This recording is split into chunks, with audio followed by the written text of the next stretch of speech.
ქარალის რაიკავშირში არსებული ვითარების გასარკვევად ინტერვიუ ვთხოვეთ რაიკავშირის თავმჯდომარეს ბატონ სერგო ვარდასაშვილს. ბატონო სერგო, ვინაიდან დღეისათვის კვლავ რჩება პურის პრობლემა ნომერ პირველ პრობლემად, როგორ დგას ჩვენს რაიონში პურით მომარაგების საკითხი? მოგახსენებთ, რომ დღევანდელი შექმნილი სიტუაცია თაღი დაასვა როგორც რესპუბლიკაში პურით მომარაგებას საქმეს, ესევე გაჩერება ქარელის რაიონშიც. ჩვენ რამოდენიმე ფორმა გამოვძებნეთ, აი წლის დასაწყისში, რომ პურით მომარაგების საკითხი, ქვილით მომარაგების საკითხი გამოსწორებული იყო, მაგრამ დღეს ხალხს ვერ შევიდებით, რომ გამოსწორებულია. გაჭირება რაზე? ქვილი ჩვენ ვღებულობთ გორის წისქვილ კომბინატიდან. გორის წისქვილ კომბინატი მარტო ჩვენ გვაკმაყოფილებდა და გორს, ქარელს, კავს, ხაშურს ამათ ამარაგებდა და დღეს ვინაიდან დასავლეთ საქართველოში ესეთი ცუდი სიტუაცია შექმნილი, ამისათვის გორის წისქვილ კომბინატი თითქმის მთელ საქართველოს ამარაგებს და აი ამან შექმნა ეს ცუდი მდგომარეობა ყველა რაიონში და მათ შორის ქარელშიც. ჩვენ გამგეობასთან შეთანხმებით ჩვენ მოვიგონეთ ფორმები, მაგალითად რა ფორმები, რომ დღეს დიდი დეფიციტი არის საწვავზე, ელექტროენერგიაზე. ჩვენ რომ მივცეთ მაგალითად ყველა ობიექტს თქვილი, დაუშვათ ობიექტზე რომ გამოაცხონ პური, გამოცხარი პური უკვე ვეღარ შეაქვთ ობიექტებზე. საწვავის გამო, მანქანების არ ყოფნის გამო, ამისათვის გამგეობასთან შეთანხმებით ჩვენ გადავწყვიტეთ ესეთი რამე, რომ სადაც ჩვენ გვიძნელდება პურის შეტანა და ვერ შეგვაქვს, მივცეთ იმ ხალხსა ფქვილი, რომ თითო მაცხოვრებლებმა გამოაცხონ ფქვილი. ესე იგი, ჩვენ შევადგინეთ სია 45 ობიექტში, სადაც უნდა შეიზიდოს ფქვილი და გავანაწილეთ ერთ სულ მოსახლეზე 8 კილოგრამი კვარტალში.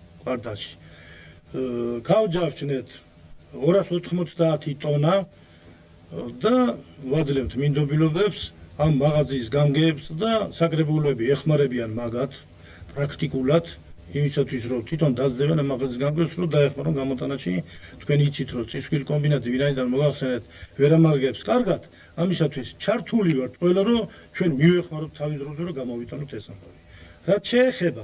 რაც შეეხება ქარელსა, აგარას, ქვენათკოცას და ბებნის აი ამათ ქვილები ჩვენ არ მივეცით, იმისათვის აქ უკვე ადგილობრივია და ხალხს შეუძლია სადღაც ახლო მივიდრონ და იყიდონ ქვილ და თან ჩვენ სოფლებს, ეხლა ქვენათკოცელები ითხოვენ და შეიძლება როგორ გვექნება მდგომარეობა ისიც დავაკმაყოფილოთ. საერთო ჯამში ჩემი პასუხი ასეთია, რომ დღემდე გაჭირებულია ხალხი იმისათვის, რომ 4 საათზე ისა დღე-დღე მუშაობს, შეფერხებები კი გვაქვს ქვიზე, მაგრამ მაინც მუშაობს პურკომბინატი, აგრაც შეფერხებებით მუშაობს, ეხმარებით, მაგრამ მაინც არის შეფერხებები და ხალხი 4 საათზე, 5 საათზე გამოდიან და დგანან რიგებში და ზოგსა ვერც ყიდულობენ ხოლმე იმისათვის, რომ აი შეფერხებების გამო. ხალხი მოითხოვს და მირეკავენ ყოველდღიურად რას, რომ ამ მაღაზიაში ვიყავ, ეს ვერ გავაკეთე, მერე ითხოვენ იმას, რომ გაიხსნას პატარ-პატარა პუნქტები და მე არავის არ ვაფერხებ. ეხლა ხალხის მოთხოვნით 4 ობიექტი თავად მოთხოვნით, 4 ობიექტი გაიხსნა, აი ქარელში, თავად უბანში. და ის მანქანები, აი პატარა მანქანები რო არის, პატარა მანქანები თვითონ იქირევებენ ხალხი და თვითონ აძლევენ იქ კილოზე 3 კუბონს, 4 კუბონს და ეს გაჭირება ეს კარგი ცხოვრებიდან არ არის გამომდინარე, მაგრამ სადღაც მაინც რაღაცას აკეთებენ და ესე საერთო ჯამში ამ ფორმამ, ამ ფქვილების გაცემის ფორმამ ჯერჯერობით გაამართლა, შეიძლება შეფერხებები იყო ეგრე, მაგრამ მე მგონი მეოთხე კვარტალში ეს კალაპოტში ჩადგება და მე მგონი ცუდად არ წავა საქმე. რაც შეეხება აი ამ ნორმირებას ჩვენ ცეკავშიც გამგობიდან თავის ნორმირება ჩვენ გვაქვს მითითება რომ ქალაქის ხალხმა ერთ სულზე უნდა მიიღოს ერთ სულზე 400 გრამი და სოფლის მოსახლეობა უნდა მიიღოს 300 გრამი. ნუ ალბათ იმათ გათვალისწინებული აქვს რომ სოფელში რაღაცა აქვს მაინც ეცე არც ეგ მომწონს, მაგრამ მითითება არის. ესე იგი საერთო ჯამში ვერ არის კარგი მდგომარეობა, მაგრამ ყველა ჩართულია, გამგეობა ჩვენ გვერდზეა, რომ ეს საქმე გამოსწორდეს. თუ ქართველ კაცსა პური სახში არ აქვს, ეს ჩვენი მინუსიც არის და რა თქმა უნდა ძალიანაც ვცდილობთ, ჩართული ვართ, რომ მოვაგვაროთ ეგ საქმეები. ბატონო სერგო, მე მინდა მეთქვა, რომ იქნებ ყოფილიყო საშუალება იმისა მაინც, რომ პენსიონერებს მაინც მიეღოთ ნორმირებული სისტემა პურისა, იმიტომ არ დაჭირებოდათ რიგში დგომა საათების განმავლობაში. ამაზე თუ გიფიქრია და თუ მაგარა ეს საკითხი ვიფიქრე. ეგ საკითხი ვიფიქრე და სწორი დასმული საკითხია ესა, იმიტომ რომ ჩვენა იცი თქვენ რომ აგერა ქარელში უნივერმაგის გვერდზე ჩვენ გქონდა ომის ინვალიდების მაღაზია და ვინაიდან პროდუქტები არ არის და არ არის ეს ომის ინვალიდებით სადაც აწყალი ხალხი ამდენი იბრძოლეს ამდენიც და არ გაუქმდა ის მაღაზია ჩვეულებრივ რიგით მაღაზია დარჩა ჩვენა გვაქვს ეხლა ამ თვის ბოლოს თუ არა იმ თვის დასაწყისში რომ იგივე მაღაზია გავაკეთოთ აი მაგ ტანჯულ ხალხისთვის და მომარაგოთ რომ ცალკე გაიყიდოს ეგ გვაქვს ჩვენ კიდევაც ვიფიქრეთ და თითქმის შეთანხმებულიც ვართ მაგაზე რომ აი ეს ხალხი მივიდონ და იმ მაღაზიაში შეიძინონ პური თავის ნორმირებული გარდა პურისა ბატონო სერგო გაინტერესებს თუ რა მდგომარეობაა ნორმირებული საკვების განაწილებაში საკვე პროდუქტების განაწილებაში გულისხმობ შაქარსა და ცხიმს ნორმირებული შაქარი თებერვლის თვიდან დაიწყო შემოზიდვა ერთ სულ მოსახლეზე 1 კილოგრამი თებერვლის თვისა ჩვენ გავეცით. ჩვენ თებერვლის თვისა გავეცით, მაგრამ მივიღეთ მარტის თვეში. ესე იგი, მარტის თვეში მოვიდა თებერვლისა და მარტისა ერთ სულზე, როგორც მოგახსენეთ, 1 კილოგრამი. და ჩვენა გავეცით 2 კილოგრამი ერთ ხელზე, ესე იგი, თებერვლისა და მარტისა. ნუ ეხლა წეგან გამგეობაზე მე ანგარის ჩავაბარე და იქაც მოახსენე ადგილობრივ ხელმძღვანელობას, რომ ჩვენი გასაჭირი აგერად დებს საბუთები, რომ ცოტა შეფეხები გვაქვს ნორმირებულზე შემოტანაზე კი არა. ქარელიდან გადაცემულია რესპუბლიკაში ქარელის მოსახლეობა შეადგენს 50400 კაცს. სიები კი გვაქვს ჩვენა 54000-ის. ესე იგი ყოველ თვეში ჩვენ გვაკლდება 4 ტონა შაქარი. პლუს კიდევ გათვალისწინებული სუხოლთვინ არ არის ბიუჯეტი. ისე რომ სულ მცირე 1 ტონა მაინც ჭირდებათ შაქარი თუ ზეთი იქნება ნორმირებული ბიუჯეტს. ბიუჯეტი კიდე არსებობს და არის საბავშვო ბაღები, ჩვენ ძალიან დიდ ყურადღებას ვაქცევთ მაგასა, რომ მაინც ხან შაქრის ქარხანა მოგვეხმარა, რომ შეგვეცეს. ეხლა თებერვლისა და მარტის შაქარი როცა გავეცით ჩვენ მოგახსენეთ რომ 54-ში და სიები გვაქვს ჩვენა დაწესებული საკრებულოების წარმოდგენილი სიები დაზუსტებული და დაბეჭდილი ჩვენ გამგებაში და აგერა მიდევს წინა და ვინაიდან დააგდათ მე ეს რამდენი ვის რამ მაღაზიას რამდენი დააგდათ ხალხსა შეუვსეთ ჩვენ ეს შაქარი პირველი 3 თვისა შევავსეთ ჩვენ ეხლა საიდან შევავსეთ ჩვენ გამგებაში დავსვი ეგ საკითხი და შაქრის ქარხანა აგარაშია. და მე დავუმტკიცე რომ ჩვენ არ გაგვჭირებოდა იმით რომ ის არის და გამოვიტანეთ ჩვენ ის დანაკლისი, გამოვიტანეთ შაქრის ქარხანა. ეხლა იმის მერე ივლისის თვისა აკლიათ, იგივე გამეორდა. ივლისის თვისა აკლიათ და იგივე მივაკითხეთ შაქრის ქარხანას და მოგცემს ის რაც გვაკლდება, მოგცემს იმ შაქარს და სექტემბრის თვეში აი მთლიანად იმ 8 თვისას დავხურავთ. ეს ახალსა როცა ვეთქვით ხალხი ეს 100%-იანი არის ეს უკვე მაცხოვრებლებს მევაძლევ სიტყვას იქიდან იმიტომ რომ გამოსატანი გვაქვს პროფესიურაცია ამას მივცემ და რაც შეეხება შემოსვლა ნორმირებულისა შაქრის ამ თვეში აუცილებლად ესე ვრეკავთ ყოველდღე ვრეკავთ და შევქმნით რომ შაქარი მოვა აგვისტოს თვის ბოლოს აუცილებლად მოვა თუ არა სექტემბერს ათრიც მე არ გადავაცე რომ ის ცოტა კილოები რაც დააგდათ ხალხსა რომ შევუსვათ. ეხლა გასულ თვეებში ნორმირებული რა თქვენ შემეკითხეთ მოვიდა ეს შაქარი და მოვიდა კიდე ზეთი. ეხლა მეც მირეკავენ ძალიან ბევრი და გვეუბნებიან რომ მოდი რა გვიხსენით ჩვენ რომ რატოა მაგალითად გორში იქა 1 ლიტრა მეზობელ რაიონში 1 ლიტრა მისცეს, ხაშურში 1 ლიტრა მისცეს, რატო თქვენ მიეცით 9 ლიტრა. ჩვენ ცეკავშირის მითითებასა და ჩვენი სამინისტროს მითითებას რა თქმა უნდა ვასრულებთ. ქარელის მოსახლეობაზე ზეთი საზღვარგარეთის ზეთი მოვიდა 9 ლიტრა ერთ სულზე. ხოლო ქარელის მოსახლეობაზე იგივე ტოლვილებზე მოვიდა 1 ლიტრა. ესე იგი მოსახლეობაზე მოვიდა 9 ლიტრა და ტოლვილებზე მოვიდა 1 ლიტრა. ხო და დავარიგეთ კიდევ და მე მგონი არავის არაფერი არ დაკლებია, ეგრე არის და ჩვენ ახლა ჩემი მხრივ მე ხო ვერ დავამტკიცებ იმასა, რომ მაგალითად მე გავანაწილო. მითითება მოგდებს დოკუმენტები აგერადებს ეს ყველაფერი. მე აქტივზე ამასთანაც გამოვედი და ხალხმა რო დაიჯეროს ეს ჩემი სიტყვები. მე მეუბნები რომ აი ეს იმის მითითება გადაბეჭდილი მაქვს მე. და ვისაც ჭირდება აგერა აიღოს და აიღოს უმაღლესი საჭირო. ეგეც იყო.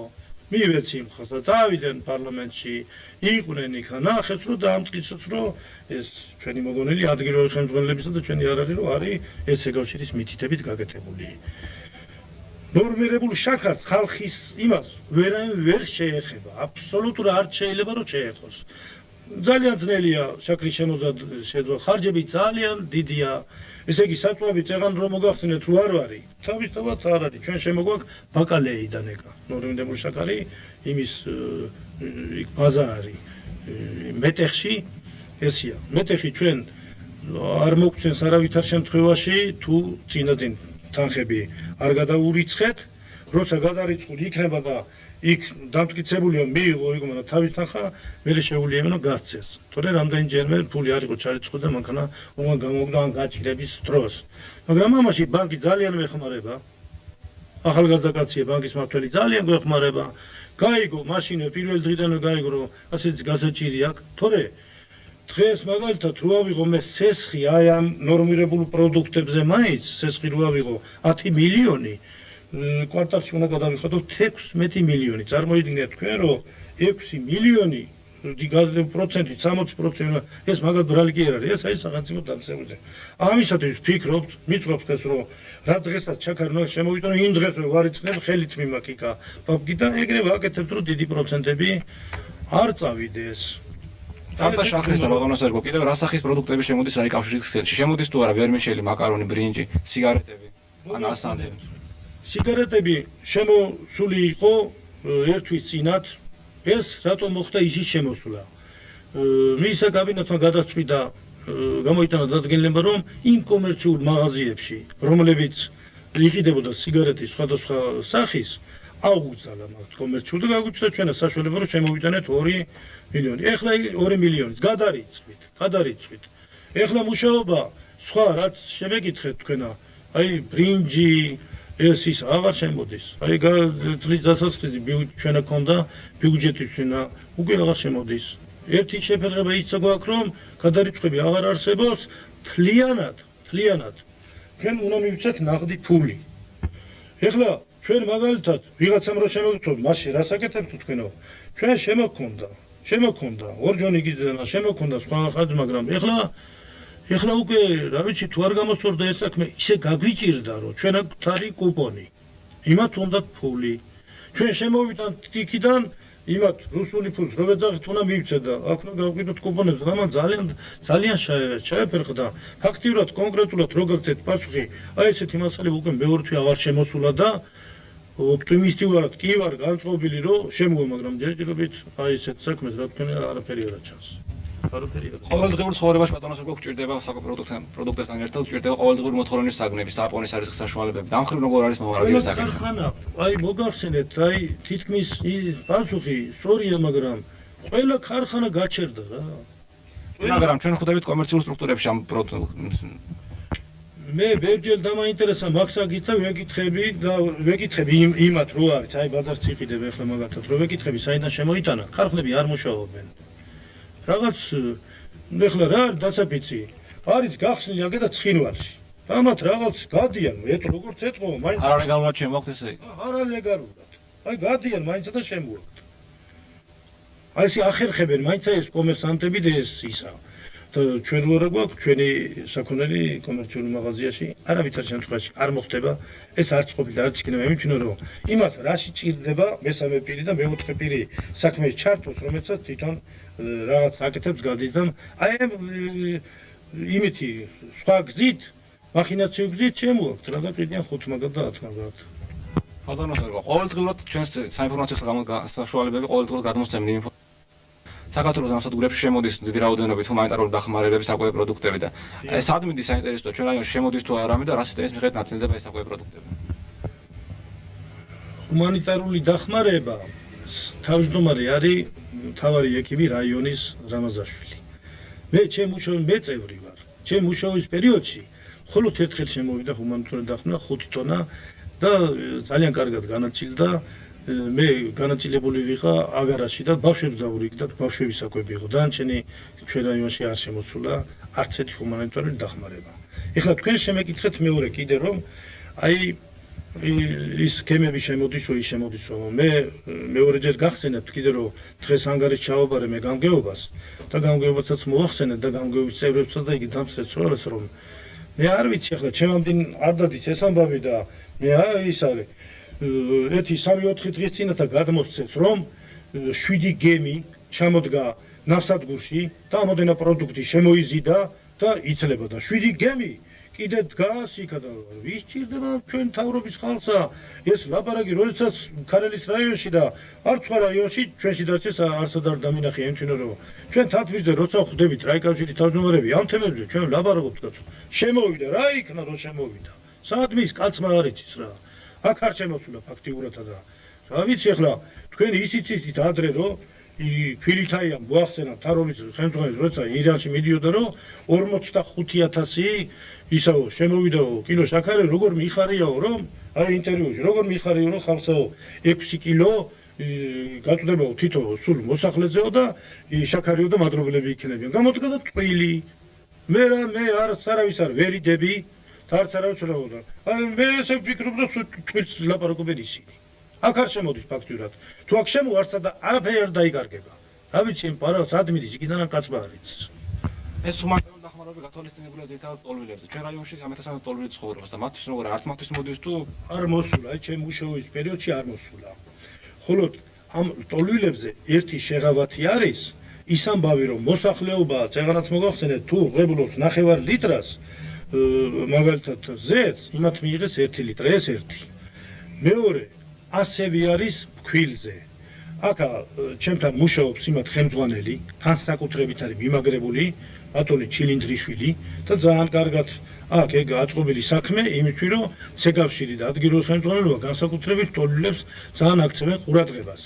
მე გავამახვილე ყურადღება იმაზე მაგახსენოთ რომ თუ მეთქი ზეთზე გითხარით ეხლა შაქარზე მაგალითად 1 კილოს თუ ღებულობთ ჩვენ და ჩვენი მოსახლეობა 2 კილოს 3 კილოს და 4 კილოს ისინი ღებულობენ აი მაგათ თვინ არის ესა ცოტა პლუსი რომ უფრო მეტ ყურადღებას აქცევენ იმ ტოლვილებს ვინემ აი დანარჩენ მოსახლეობას ესა უკმარისობის ამბავი ეს რაღაც ცხოვრებიდან არის გამომდინარე იმ პურზეც რა თქვენ შემეკითხეთ იმ ფქვილებზე რა შემეკითხეთ აი ესეთი რესპუბლიკაში რო არის ესეთი შექმნილი მდგომარეობა აი იმიტომ არის ესეთი ხაოსი ეხლა თქვენ შეიძლება შემეკითხოთ რომ აი თქვენ რას აკეთებთ და რას აკეთებს ადგილური გამგეობა ჩვენ ერთმანეთს შეთანხმებული ვართ ამ ფქვილებზე და მომარაგებაზე დაწერილია საკითხი პირდაპირ პარლამენტზეც პირდაპირ ისა და ჩვენი პარლამენტის წევრიც ამაცინათ 1-4 დღის წინათ ვაჩიკო ბუზალაძე მოვიწვიეთ და ძალიან ავთხოვეთ რომ ის დამატებით ფქვილები რომ ხალხი დავაკმაყოფილოთ იქნება მივდიოთ ამ ამბავსა მე კიდე ცეკავშირზე დავწერე ცალკე ხო და პარლამენტის წევრი სადღაც ცოტა ავტორიტეტულია და ჩვენ მე მგონი დევეხმარება და მაგას ისე რომ გაჩერებული ჩვენ არა ვართ მოთხოვნებს ვაყენებთ სამართლიანად და სწორად და იმ დილი აი ცოტა განსხვავება რო არის ამ ხალხში მე მგონი ესე დაზუსტება იმიტომ რომ გამგეობამ საკრებულებს დაავალა რომ სიები ცოტა გაბერილია წარმოდგენილი მე მგონი რომ ეგეც დაზუსტება დადგება იმ კალაპოტში რაც არის სტატისტიკურად გაცემული ჩვენი რაიონი და რესპუბლიკაში.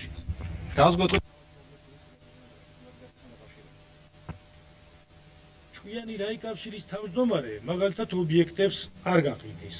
იმითი რომ ობიექტები გაყიდვა ჩვენ დავალებული გვაქვს როგორი ფორმით. ობიექტები უნდა გაიყიდოს ის ობიექტები რომლებიც ზარალზე ზიან ზარალზე და არც ხალხის თვინ არის და არც არავის თვინ არ არის ეხლა ეს პრივატიზაცია თითქმის 2 წელია დაიწყო და მე ეს ობიექტების იმ ზარალიანი ობიექტების გაყიდვა დავიწყე 1 თვის წინ. ჩვენ გვაქვს ამაზე მითითება და ისეთი ობიექტები გავყიდეთ, რომელი ობიექტებიც ფაქტიურად ობიექტები არ არის, გაძარცულია მთლიანად. თქვენ იცით, რომ 4 წლის წინათ მე უნიკალური ბაზარი ავაშენე ტრასაზე. და მაშინ გეგმების შესრულება ძალიან ჭირდა ხოლმე, ძალიან გაჭირება იყო. და ისე მომეხმარა იქ, რომ თელი მოძრაობა, ეხლა მოძრაობა შესუსტებულია ეს რო აღარ არის ეს საწვავი და სახალხი ტრასაზე აღარ დადის. იქეთი 100, 200, 300 კაცი შედიოდა და ბაზრობა მიდიოდა ძალიან კარგი, მაგრამ დღესა უნიკალურად გავაკეთეთ ის ბაზარი. მაგრამ დღეს რო შეხედოთ, დღეს აი კაცსა რა მშენებლობა ვინც იზის და ვინც ასე გული გაუცხდება იმით რომ გაძარცულია მთლიანად. მთლიანად გაძარცულია და ისე გამოდის რომ ადგილობრივ ხელმძღვანელობასაც ეგ არის თხოვე მე ვეხვეწები რომ ასეთი ობიექტი რომ ეხლა რუის უნივერსიტეტში რო გახვიდეთ რო შეხვიდეთ იქ მარტო წარეული კედლებია. ასები აგერ საცქევის ობიექტი მოდი ვნახეს რო უძახდით ხოლმე და ეს უკვე გინდა არ გინდა იძულებული წესით ესე უნდა გაგრო მოიშორო ესეთი ისა. ფაქტობრივად ეს მე არაფერს არ მაძლევს. წეგან მოგახსენეთ რომ მეთქი 30 მილიონი უკვე ანგარიშზე მაქვს მეთქი. აი ეს ანგარიში რომელიც არის იქიდან გაჩნდა. მაგრამ სადღაც ობიექტს რო ყიდი, არ არის კარგი ეგ რო გაყიდო, მაგრამ თან მითითება გინდა რომ შეასრულო და 10 ობიექტი გავყიდეთ, 1-7 ობიექტი კიდე არის რიგში, მაგრამ დღეს უკვე ტელეგრამა მოგვივიდა ცეკავშირიდან წავაკითხე გამგეობას რომ შეჩერდესო და თუ შეჩერდება მე თანახმა ვიქნები თვითონ რომ რა იკავშირი რომ დაიშლება ხალხი თვითონ კარგი არ იქნება ეგა. ისეთ დაშლილი იყო იჯარები, ისა 5 იჯარა გასული იყო და დღეს აგრე გამგეობაზე გამოაცხადე რომ გაუქმდეს იმიტომ რომ ზარალიანებია და იქით ზარალი, აქეთ ზარალი და თქვენ კარგს არაფერს უწოდის რა იკავშირს. საერთო ჯამში ეს პრივატიზაცია კიდე მაინც ადამიანს მთავრობამ ვერ ჩამოაყალიბა, ვერც მიეცა. ახლა ჩვენ გვყავს ტრანსპორტი. ტრანსპორტი გვყავს ჩვენ 41 ერთეული ავტომანქანები. ფაქტიურად მუშაობს 3. ისიც წვალებით მუშაობს, აი როცა შაქარი მოვა, როცა რაღაცა მოვა, აი გამოყვა და დანარჩენი დგას ეზოში.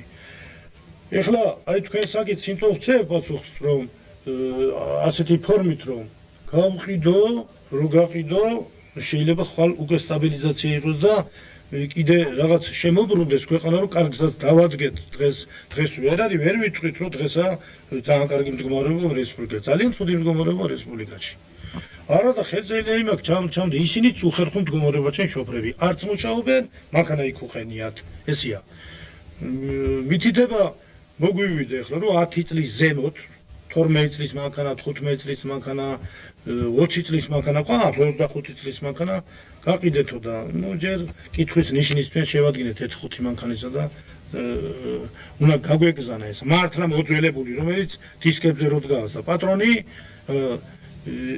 მაინც და მაინც კოეფიციენტი კი მიუყენეს მაგრამ ყოველ შემთხვევაში მაინც იაფია 125 200,000 კუპონი გამოდის მაინც ავტომანქანა ქვია მაინც მანქანა ქვია და ალბათ ის პატრონი მე როგორც ადრე იყო რომ ვერც ნაწილს აძლევ, ვერც აკუმულატორს აძლევ, თუ ხარ ხუმდგომარეობაში ჩვენ საბათ ისე ვერ დააძალებ შენი დისციპლინით იმთვი რომ რაკნაც იმ ძღოლმა ვერაფერს ვერ ვაძლევ და ალბათ მე საკუთრებაში რო იქნება მე მოულის ისა. და ეხლა შეჩერდა არ ვიცი როგორ წავა ამის შემდეგ საქმე კი არ აგვიგზავნეს შეჩერებულია, შეჩერდეს ჯერჯერობით პრივატიზაცია. ალბათ მოვიდნენ აზზე რომ არც უნდა დაწყობილიყო. ჩემი აზრით ესე არის. დიდი მადლობა საინტერესო საუბრისას ბატონო სერგო ჩვენ კი დავიტოვებთ იმას რომ მომავალში მაინც გამოსწორდეს მდგომარეობა და ჩვენი რაიონის მოსახლეობას მიეცეთ საშუალება იმისა რომ მაღაზიებში როგორც თველად იყო შეისყიდოს საკვები პროდუქტები და პირველადი მოთხოვნილების საგნები. მადლობთ საუბრისათვის.